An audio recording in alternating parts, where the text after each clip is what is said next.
Hey everyone, this is another Rome Total War commentary for Rome Total War on my channel, Moi, Long Live Rome.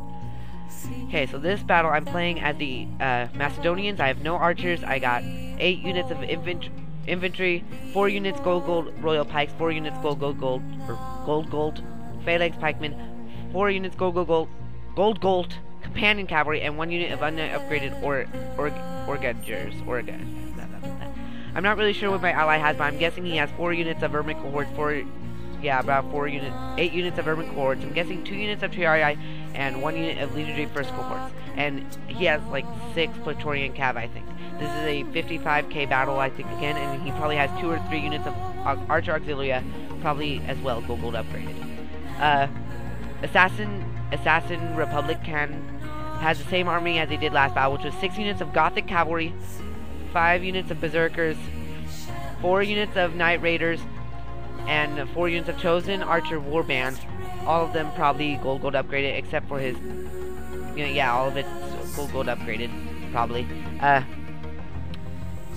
King Vortex has, I believe, 6 units of Legionary First cohorts and like 8 units of Praetorian Cav. This is a no rules battle, and last battle I said that the only reason why we won that battle clearly was because I was Rome, and because we practically camped on the hill, which was not a fact I liked. But basically, I fought this battle to prove that that was not the case. It was better tactics, just flat out better thinking, I'm guessing, because these guys, not to be rude or mean at all, but my opponents fought foolishly.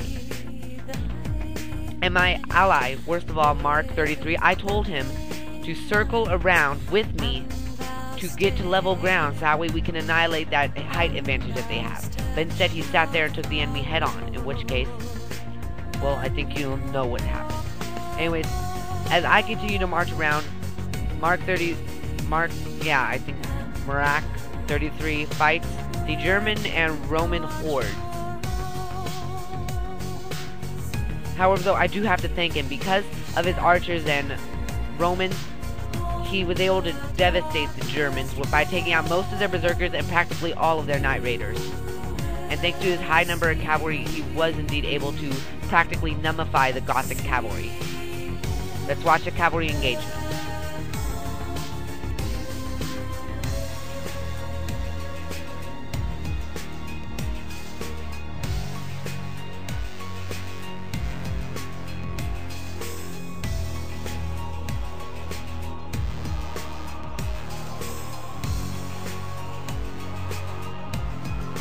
Over here, the infantry engagement is taking place, and let's backtrack a little bit. When I say he played quite foolishly, I mean in this sense. Right here, when his men were just standing there, he put men into this fight when he actually should have been trying. It was wise to put him into this fight so that way he can at least hold back the cavalry a bit longer. But at the same time, he should have committed these guys to the fight against the Berserkers, so that way they don't just get easy kills with 1 unit at a time. And he should have committed this unit to at least throw Pila at the Berserkers right in front of him. And honestly, he should have followed me. Otherwise, the enemy wouldn't have had the Woods effect with the Berserkers and Knight Raiders. I'm not sure if they do have a bonus in Woods, but I believe they do. Don't all German troops have that?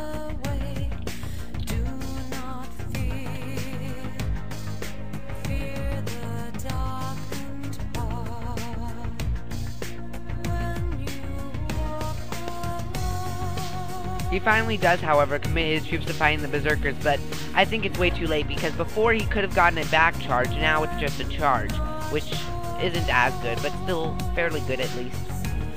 And now he commits this troop to fighting the Berserkers, which, since there's only 4 of them and they're not berserking for some reason, in fact now they're routing, that was a pretty easy fight, which he could have won easier, he could have used this troop to fight those guys. Gold upgrade. At this point, I think you could tell who won this first part of the battle. Just looking at these purple Senate clothes. I don't know what they are. I'm guessing they're Julii. I don't know. Julii are red. Why can't they wear purple? For God's sake, that may be the color of the Senate, but that doesn't mean it can't be Julii bodies. Come on, who doesn't love red? See, even the Germans are red. Again, being sarcastic. However, though, at the end of that fight, he finally does start running his troops back to join the rest of my army, which at this point are nearing their position.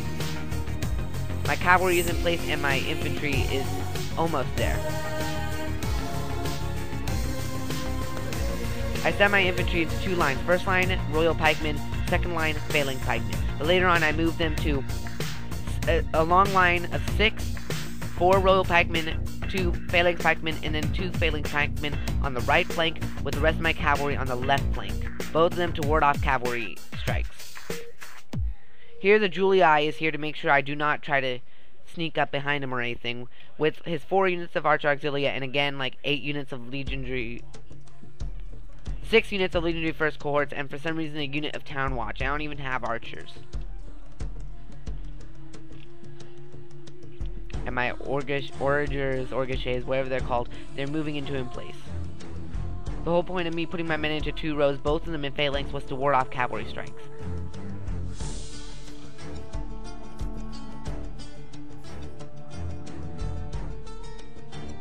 Yeah, there goes my ally. Poor Cassius Dio, whatever his name was. You were not a good general. And I don't mean to be mean, but really, he should have followed me.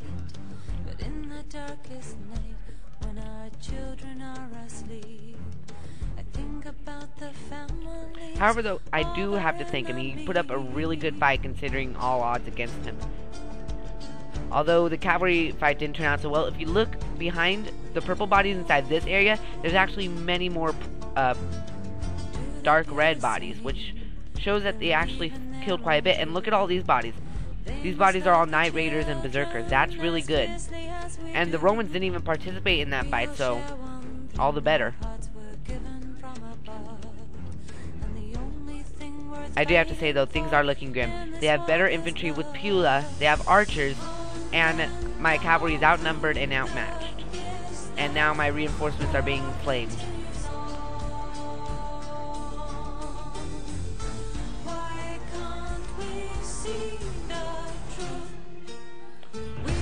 Now to further demoralize these men, now they gotta climb this giant hill while being provoked by archer fight and cavalry nearby.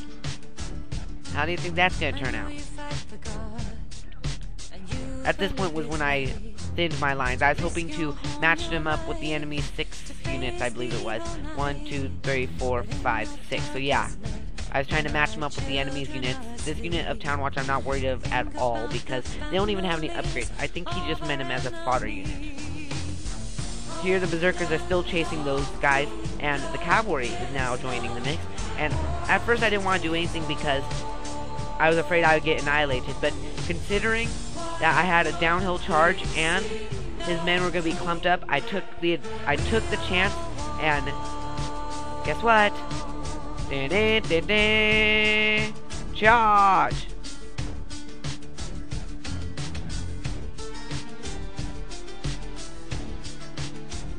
By the way, this is on small unit scaling, I believe it's called. 9 men did make it through my line, though. And here, remember what I said about clumping up the enemy? Here he charges this unit, which sadly I did not get the charge, but I was able to charge in the rest of my men. Here it's a one-on-one against Praetorian Cavalry and Companion Cavalry. Both are gold upgraded. However, I took out my swords, while he kept out his spears, in which case I have the advantage there. And therefore I won that fight, and now his general's charging in, which gets killed right away.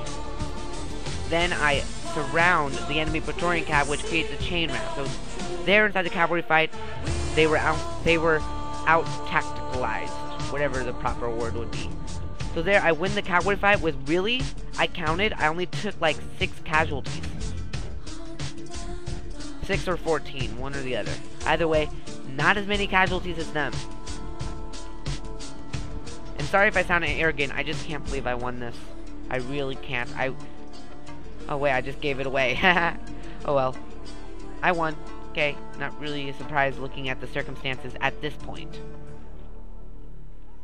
I just couldn't believe it. Sorry. If you're mad at me, please post a comment and I'll personally apologize to you. Please? I didn't mean to do that. Or maybe I can re-record this. Yeah, nah. I'll just apologize. It's easier. So there. See, this started out with like 27 men per group, I think.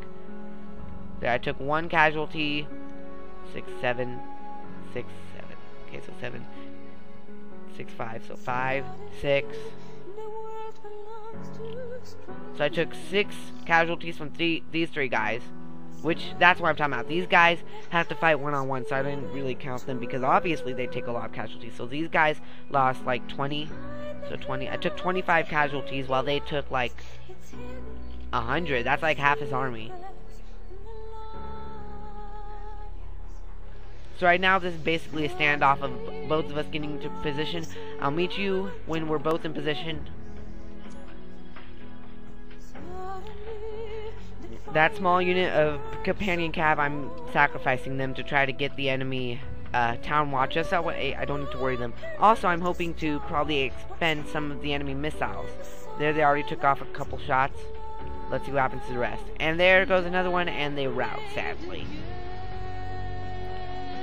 And they continue firing, so my attempt to at least expend some of their missiles while getting rid of a practically useless unit succeeded. Haha, I win. And they're still firing.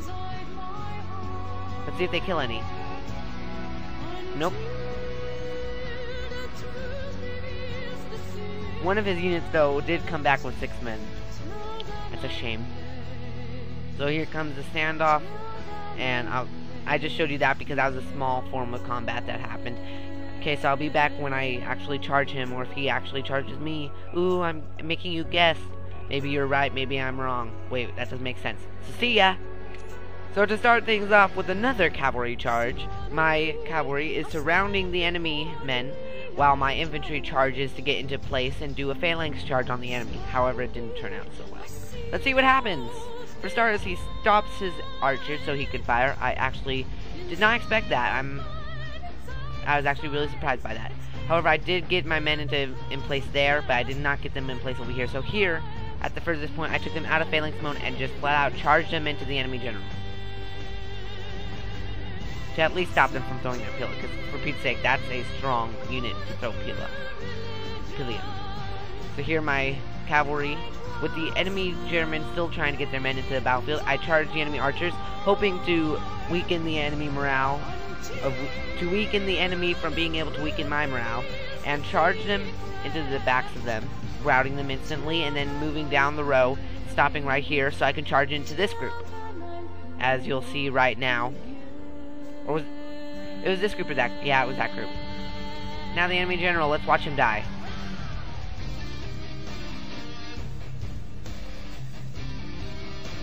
Okay, I can't find him, can you? There he is.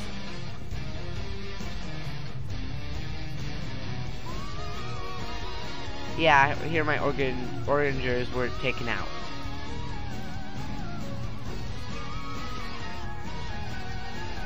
Really? When I leave, then you decide to kill him? Or whatever. Anyways, my Orangers are out of the fight. Like they really did anything. I think they only got like 1 kill. So there, the enemy general's dead and his unit is annihilated. So I move down the row and rout the rest of the enemy. In which case, all that's left is a bunch of stragglers. So I'll come back when we finally confront these guys. Okay, so we're working back, and we're going to start this off with a Storm. Just because these are the last 2 units, I decide to have a bit of fun with them and charge all my men in with swords. Yes, it's unnecessary casualties, but it's fun to watch. Let's watch.